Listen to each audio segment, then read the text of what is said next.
എന്തായാലും K C വേണുഗോപാലും ആ പ്രവർത്തകർക്ക് ഇടയിലേക്ക് എത്തുകയാണ്. ആഘോഷത്തിന്റെ നിമിഷങ്ങളാണ് UDF പ്രവർത്തകർക്ക് എന്നറിയാം. കാരണം പ്രധാനപ്പെട്ട നേതാക്കളെല്ലാം ശശി തരൂർ അടക്കമുള്ള ആളുകളെ ആശ്ലേഷിച്ചുകൊണ്ട് വലിയ വികാര പ്രകടനങ്ങളാണ് ഇപ്പോൾ അവിടെ നടക്കുന്നത്. അതവിടെ ശശി തരൂരുണ്ട്, സണ്ണി ജോസഫുണ്ട്. സണ്ണി ജോസഫിനെ ചേർത്ത് പിടിച്ച് കെട്ടിപ്പിടിക്കുകയാണ് കെ സി വേണുഗോപാൽ.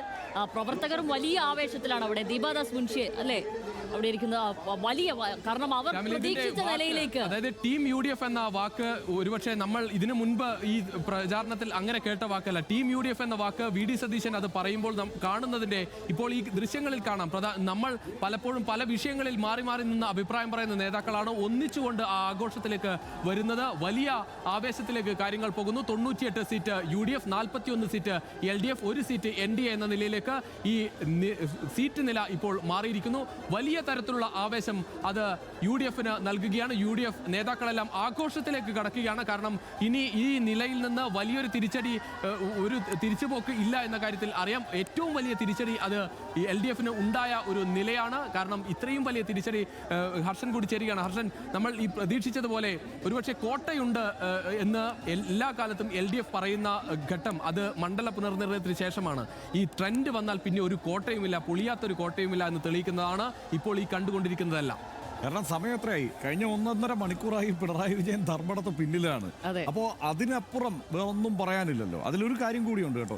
ധർമ്മടത്ത് പിണറായി വിജയൻ പിന്നിലാവുന്നത് അടക്കമുള്ള കാര്യങ്ങൾ, അതാണ് ഈ തെരഞ്ഞെടുപ്പിൽ ഏറ്റവും ഈ ഘട്ടത്തിൽ നമ്മൾ ശ്രദ്ധേയമായി കാണേണ്ട ഒരു കാര്യം. അതിനു പിന്നിൽ ഒരൊറ്റ ഘടകമായിരിക്കില്ല എന്ന് തന്നെയാണ് ഞാൻ കരുതുന്നത്. പല വിഷയങ്ങളുണ്ടാവാം. ഒന്ന്, പിണറായി വിജയൻ തന്നെ ഒരു കാരണമായിരിക്കാം. മറ്റു പല ഘടകങ്ങൾ, അതോടൊപ്പം ഭരണവിരുദ്ധ വികാരം എന്നുള്ളത് മറ്റൊരു കാരണമായി തന്നെ വന്നിട്ടുണ്ടാവാം.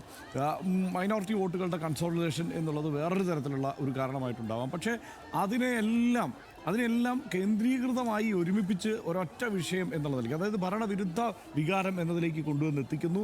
അത് ആഞ്ഞടിക്കുന്നു. ഞാൻ പ്രതീക്ഷിച്ചതല്ല ഇത്രയും വലിയൊരു പരാജയം എന്നത്.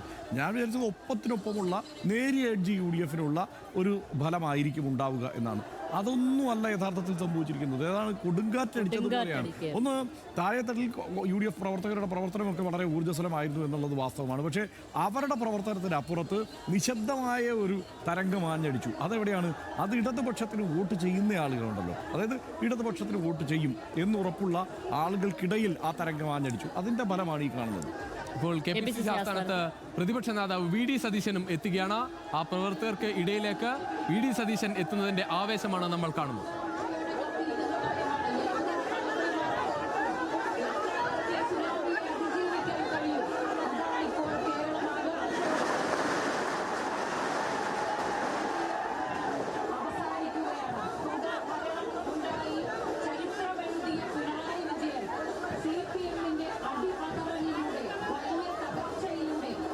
രമേശ് ചെന്നിത്തലയും VD സതീശനും പരസ്പരം പുണർന്ന് ആ സന്തോഷം പങ്കിടുന്ന കാഴ്ച കൂടിയാണ് നമ്മളിപ്പോൾ കാണുന്നത്. ഹർഷൻ, ഏറ്റവും പ്രധാനപ്പെട്ട കാര്യം, ചില മണ്ഡലങ്ങൾ എടുത്ത് പരിശോധിച്ചാൽ ഇപ്പോൾ പയ്യന്നൂരിൽ ഉള്ള ഈ ഭൂരിപക്ഷം, പയ്യന്നൂർ ഒരുപക്ഷെ മട്ടന്നൂരിൽ ശൈലജ ടീച്ചർ 60,000 വോട്ടിന് ഏറെ ജയിക്കുന്നതോ, ധർമ്മടത്ത് കഴിഞ്ഞ തവണ പിണറായി വിജയൻ 50,000 വോട്ടിന് ജയിച്ച മണ്ഡലങ്ങളെ പോലെയല്ല. പയ്യന്നൂരിൽ പ്രാദേശിക നേതാവായ മധുസൂദന് 49,000 വോട്ടിന്റെ ഭൂരിപക്ഷം കൊടുത്ത ഒരു സ്ഥലമാണ്. അവിടെ പോലും നിങ്ങൾക്ക് ഈ തരത്തിലാണ് വോട്ട് ഉള്ളത് എന്ന് പറയുമ്പോൾ അടി പതറിയിരിക്കുന്നു CPMന്റെ കോട്ടകൾ എന്ന കാര്യത്തിൽ ഒരു തർക്കവുമില്ല.